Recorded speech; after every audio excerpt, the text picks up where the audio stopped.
নমস্কার, আমি আপনাদের বন্ধু অনির্বাণ। আজকে একটি নতুন ভিডিও নিয়ে চলে এসেছি।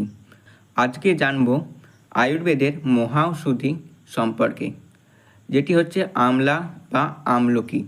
আমলকির বৈজ্ঞানিক নাম হচ্ছে ফিলান্থাস অ্যাম্বলিকা। এবার জানি আমলকির কোন অংশ ব্যবহারযোগ্য। প্রধানত ফলই এর ব্যবহারযোগ্য। এবার জানব আমলকি কোন রোগের জন্য উপকারী। আমলকি ফল প্রধানত ভিটামিন সি এবং অ্যান্টিঅক্সিডেন্ট হিসেবে ব্যবহার করা হয়।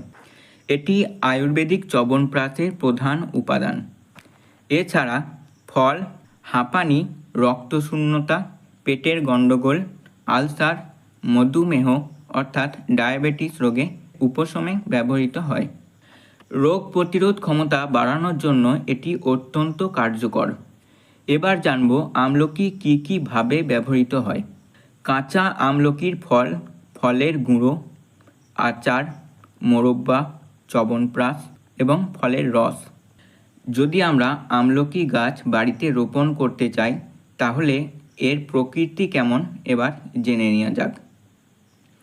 আমলা বা আমলকি একটি মাঝারি ধরনের বৃক্ষ জাতীয় উদ্ভিদ। এটি বালি ছাড়া যে কোনো জমিতে চাষ হতে পারে।